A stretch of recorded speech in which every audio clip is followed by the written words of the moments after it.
Bonjour et bienvenue sur Franzine, le podcast des francophones de Suisse alémanique.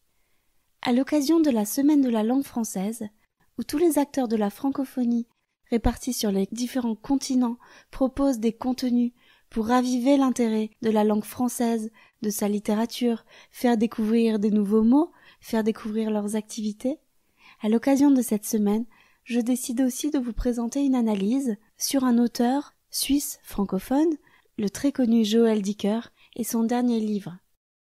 Michel Butor, grande figure du nouveau roman, qui a aussi enseigné à l'université de Genève, avance. On écrit toujours adossé à une bibliothèque. Le processus de création s'abreuve des inspirations, des réécritures, et toujours en filiation à la littérature sensée par ses pairs, aux mythes et aux figures classiques. Écrire adossé à une bibliothèque, c'est s'enlever ce fantasme qu'un auteur peut écrire ex nihilo, trouver des nouveaux motifs, des nouvelles raisons, des nouveaux thèmes. C'est s'enlever cette idée qu'un auteur peut créer une œuvre sans en avoir lu auparavant et sans en être inspiré. Que dire alors du dernier roman de Joël Dicker? Sûrement qu'il a toujours écrit adossé à un mentor. Ce mentor, feu Bernard de Fallois, représentait en lui-même une bibliothèque bien garnie. Homme de culture, de lettres, c'était cette génération d'hommes qui savaient mettre les autres en valeur, miser sur quelqu'un, voir en un jeune un brillant futur.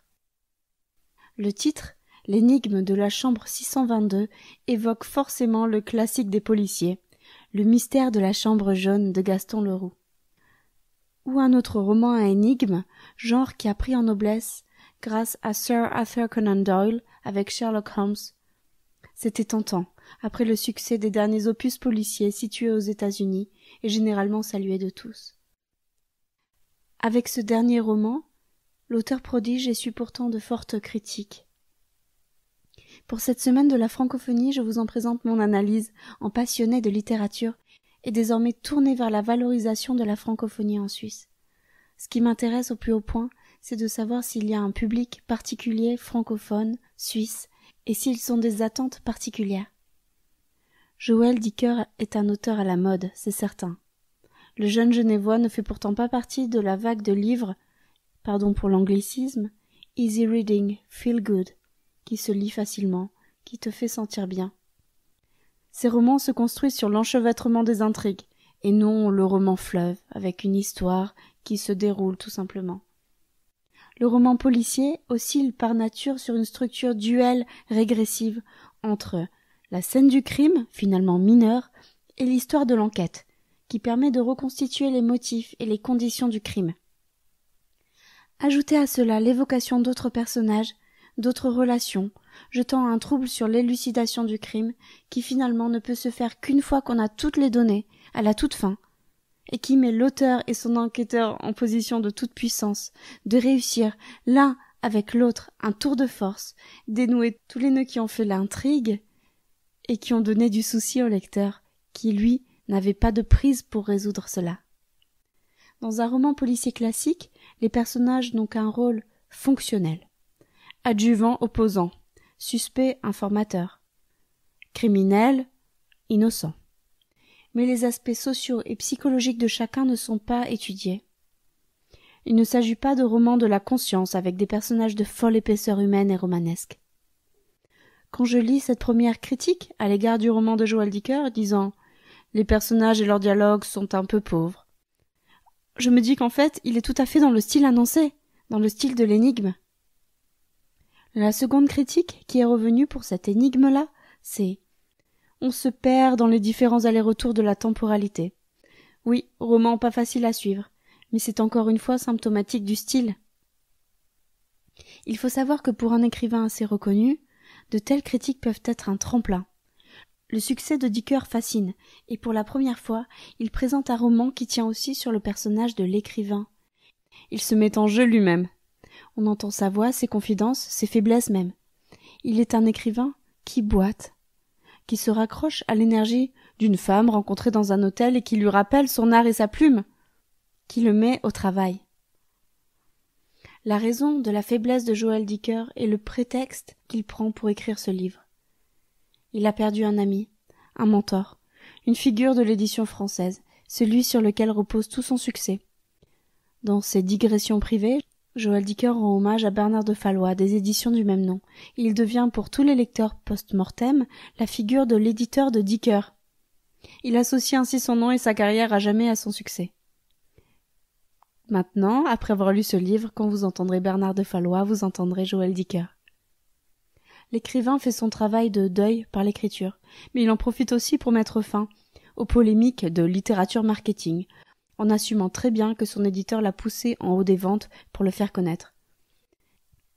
Cette idée qu'il n'y a pas de honte à la réussite et à mettre les moyens pour y arriver, c'est plus suisse que français, n'est-ce pas? En tout cas, il montre l'aspect réaliste de l'édition, mais surtout l'aspect humain d'une rencontre.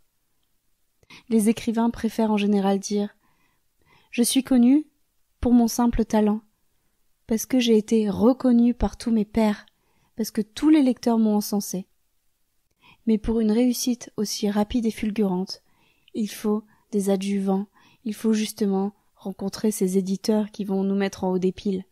Et c'est ça dont parle Joël Dicker. Pour moi, c'était très honnête de voir un petit peu de réalisme, de réelle littérature. Parce que quand on est aussi soi-même dans des processus d'écriture et qu'on attend qu'on vienne frapper à notre porte pour notre propre talent, on voit qu'en fait, on peut toujours attendre et qu'il y a un vrai travail commercial à faire. Ça peut paraître contradictoire avec la littérature et c'est pourtant la réalité.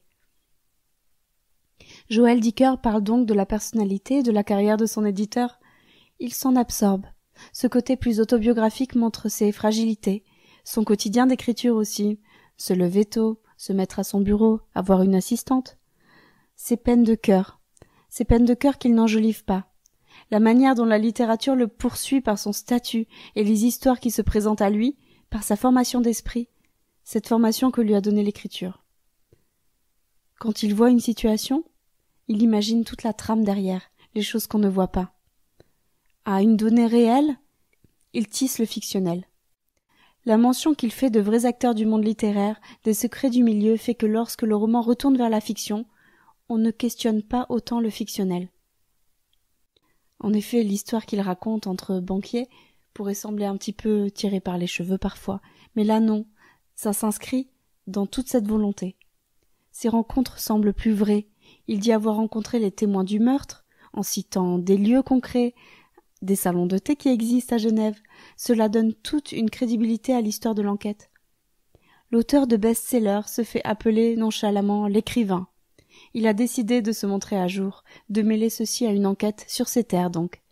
À Genève. Genève, le lac, les montagnes, la station de Verbier. Comme cette cartographie reconnaissable pour nous, européenne pour un auteur qui se passionne de culture américaine, comme cette cartographie est satisfaisante pour le public suisse. Qui avant avait ainsi écrit, à si grande échelle, des histoires de banquiers et de meurtres sur terre suisse? Et voilà la troisième critique qui apparaît. Dicker ne se nourrit que de clichés sur les milieux de la banque, leur dynastie stupide, du luxe, des épouses de l'Est, les services secrets suisses. La question est de savoir si c'est des clichés ou une réalité.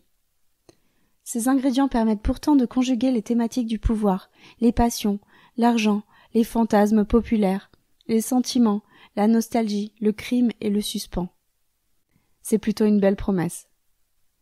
Pour moi, malgré quelques accros, et en effet parfois des dialogues qui auraient mérité plus de ressenti, un style moins quotidien, c'est un roman très réussi, un peu boiteux, comme son auteur abîmé par la perte de son éditeur, fidèle relecteur, parce que les allers-retours dans le temps, ce tourbillon de dates, le passage frénétique d'un moment à un autre m'a donné une impression de trouble.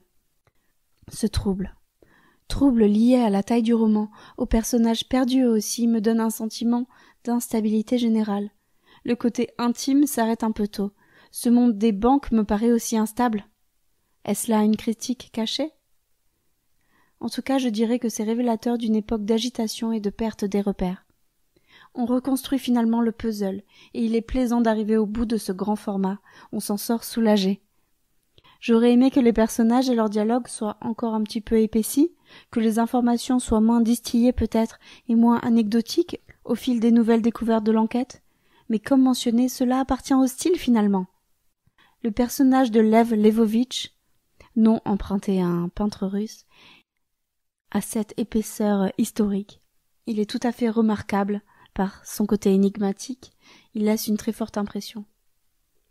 Je me dis que cette demande d'avoir des personnages plus poussés, c'est qu'en fait, Joël Dicker nous a fait une belle promesse. Il nous en a montré la surface et il nous laisse curieux, il nous laisse sur notre faim. Et c'est aussi une expérience pour un lecteur. Qu'est-ce qu'on attend d'un auteur? Qu'il nous livre tout sur un plateau? Qu'il nous donne tout des personnages? D'avoir l'impression vraiment de les connaître? Ou bien de nous montrer aussi qu'on peut en voir qu'une certaine facette? Qu'on peut les voir à la lumière d'un moment donné dans leur histoire et des digressions que l'auteur veut bien nous en montrer? Ça nous montre aussi la complexité de l'être humain. Si on n'arrive pas à le définir dans toute sa profondeur, c'est bien que c'est très complexe. Et est-ce qu'il est vraiment nécessaire de connaître toute la complexité d'un humain pour s'en sentir proche, pour le sentir réel? Ce livre, je le recommanderais à des futurs auteurs, à des jeunes écrivains. Donc si vous avez un projet pour écrire un livre, une fiction, il est très intéressant de lire L'énigme de la chambre 622. Pourquoi? On peut voir la manière dont l'auteur l'a construit. On peut un peu sentir son travail préparatoire, ses différentes versions. Je pense que Joël Dicker est un de ces auteurs qui réécrit plusieurs versions, jusqu'à affiner et arriver à la version finale.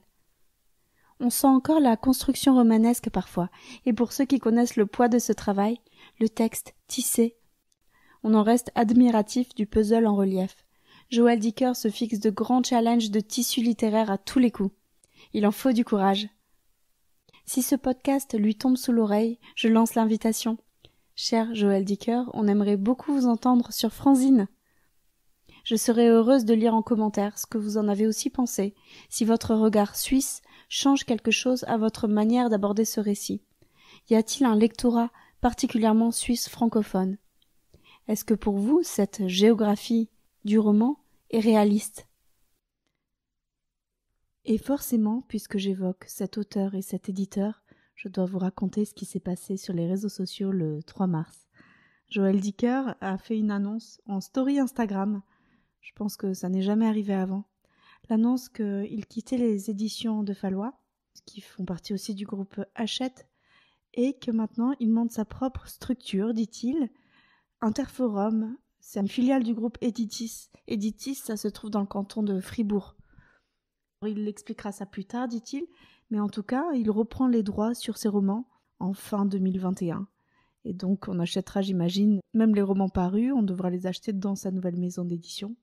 C'est un vrai coup de théâtre, déjà par la manière de faire, ensuite par le fait que ce soit rapporté par tous les médias, France Info Culture, l'Express, RTS, Le Point, Le Figaro, Le Matin, j'en passe. Ce coup de théâtre secoue les maisons d'édition, parce qu'elles voient que les auteurs, quand ils sont comme ça des personnalités, Joël Dicker, ça a été l'auteur le plus vendu de l'année en France, donc quand ils ont une telle personnalité aussi forte, et qu'ils savent utiliser leur nom et leur notoriété, même s'il dit que c'est la première fois qu'il fait une story sur les réseaux, et surtout pour faire une annonce, eh bien, ces auteurs prennent un petit peu de pouvoir. C'est toujours la question pour les artistes. C'est toujours la difficulté aussi de se rallier à une maison d'édition, à un producteur, et finalement d'avoir que très peu de retours sur tout l'aspect créatif, simplement parce qu'ils ne peuvent pas se diffuser eux-mêmes. Alors ce qui est attachant à nouveau, c'est que dans sa story, il rappelle son amitié à Bernard de Fallois et sa fidélité, mais maintenant qu'il n'est plus, il explique que c'est la raison pour laquelle il fait chemin seul, et pratiquement comme si c'était ce dernier qui l'avait mené à cette indépendance. Je le comprends comme ça, et de même que le livre tombe donc à point nommé, il fait un dernier hommage, et je pense que son prochain roman parlera d'un renouveau, d'une résurrection, d'un travail de deuil et comment se reconstruire après ça, et toujours bien sûr d'écriture. Alors il n'en a pas donné d'indice, c'est que mes suppositions, nous verrons bien. Je dois dire que je souhaite très fort que ça parle de ça aussi, vu l'histoire qui vient d'éclore. Donc nous continuerons à suivre cette actualité, si ce n'est pas par podcast, ce sera par petit texte. Et à nouveau, Joël, tu es le bienvenu pour nous parler de ta nouvelle structure aussi. Il y a beaucoup de tes lecteurs qui vivent en Suisse alémanique et peut-être que ça peut les intéresser de t'entendre de vive voix. Merci de votre écoute pour cet épisode spécial Semaine de la francophonie. On se retrouve sur Franzine pour de nouvelles interviews très bientôt. Merci.